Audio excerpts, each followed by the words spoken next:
আসসালামু আলাইকুম, welcome to my another blog. বন্ধুরা, এখন আমরা অবস্থান করছি সাজেক। এখন আমরা সবাই মিলে চলে যাব কংলাক পাহাড় জয় করতে। তো কংলাক পাহাড় জয় করে আমরা কি করলাম, সেখানে কি খেলাম, আজকে ব্লগে সম্পূর্ণ বিষয়গুলো আপনারা দেখতে পারবেন। আমাদের সাথেই থাকুন।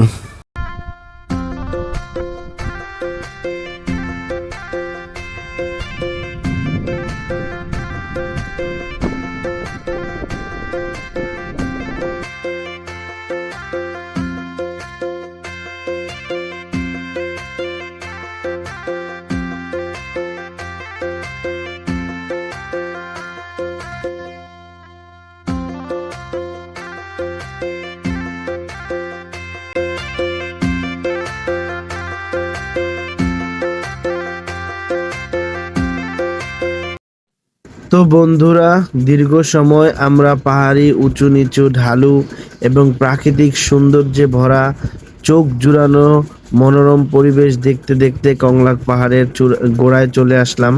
আর এখন এই চিকন এবং সরু রাস্তাটি ধরে আমরা কংলাক পাহাড়ের উপরে উঠতেছি।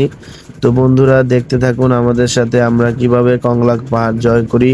আমার সাথে টিমমেটদেরকে আমি একটু পিছনেই ফেলেছি, কেউ আমার সামনে চলে গেছে। এই যে দেখতে পাচ্ছেন, এই যে পাথরের রাস্তা, এই নিচে দেখেন কত ঢাল। এই ঢাল পাহাড়ের মধ্যে কোনোভাবে যদি কোনো মানুষ নিচে পড়ে যায়, পা পিছলে অথবা অন্য কোনো কারণে, বিশেষ করে প্রাকৃতিক যখন দুর্যোগ থাকে, যেমন বৃষ্টি, ওই সময়টাতে এই রাস্তা কঠিন হয়ে যায়। দেখেন, সুবহানাল্লাহ, আল্লাহর সৌন্দর্য কতটা সুন্দর, এটা ফোনে ভিডিও করে কি দেখানো সম্ভব ভাই? কেউ যাবেন না টাকা পয়সা খরচ করে, কেউ এই সৌন্দর্য দেখার জন্য সাজেক যাবেন না, বুঝছেন? গেলেই তো আপনি এই সৌন্দর্যের মজা কি বুঝতে পারবেন। এটা কি আপনি ফোনে দেখতেছেন তাতে কি হবে ভাই? হবে না।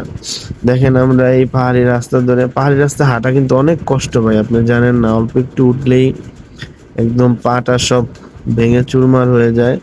এই যে দেখেন, সুবহানাল্লাহ, কি সুন্দর প্রকৃতি। দূরের পাহাড় ক্যামেরায় ধরা পড়ে না, কিন্তু চোখে বোঝা যায় পাহাড়ের প্রত্যেকটা ঢেউ, সবুজের সমারোহ, গাছগাছালির একদম নির্মল অক্সিজেন। হ্যাঁ, মনে হয় যেন পাহাড়ের মধ্যে নিজেকে মিলিয়ে ফেলি। এই যে বন্ধুরা, আমরা হাঁটতে হাঁটতে হাঁটতে হাঁটতে, সব তো আর ভিডিও করা যায় না, আমরা একদম পাহাড়ের চূড়ায় চলে আসলাম। এই যে কংলাক পাহাড়কে আমরা এই মাত্র জয় করে ফেললাম। তো বন্ধুরা, এবার আমরা কংলাক পাহাড়ের আশেপাশের পরিবেশটা একটু ঘুরে দেখবো। এখানে কিছু দোকানপাট আছে, আমরা সেগুলো ঘোরা শুরু করে দিলাম। ঘুরতে ঘুরতে কিছু সময়ের মধ্যেই আমাদের ক্ষুধা লেগে গেছে, প্রচন্ড ক্ষুধা লাগছে, কারণ আমরা দীর্ঘ সময় আসছিলাম। আমরা একটা রেস্টুরেন্টে ঢুকে, এই যে দেখুন বন্ধু, গরম গরম, একদম গরম গরম ব্যাম্বো চিকেন, আর ওই যে দেখতে পাচ্ছেন, ওইটা বাঁশের করুল, পাহাড়ি মুরগির ব্যাম্বো চিকেন, বাঁশের করুল, সাথে আলু ভর্তা, ভাত। এই যে দেখেন, আমরা যে গ্রুপটার সাথে আসছিলাম, সবাই একসাথে বসে একটা জম্পেশ খানা খেলাম। তো বন্ধুরা, আমার বিশ্বাস এই ভিডিও দেখার পর আপনারাও পাহাড়ের সৌন্দর্য উপভোগ করার জন্য সাজেক চলে আসবেন। আমার ভিডিওটা যদি ভালো লেগে থাকে তাহলে অবশ্যই বন্ধুরা ভিডিওতে লাইক, কমেন্ট এবং শেয়ার করে দেন।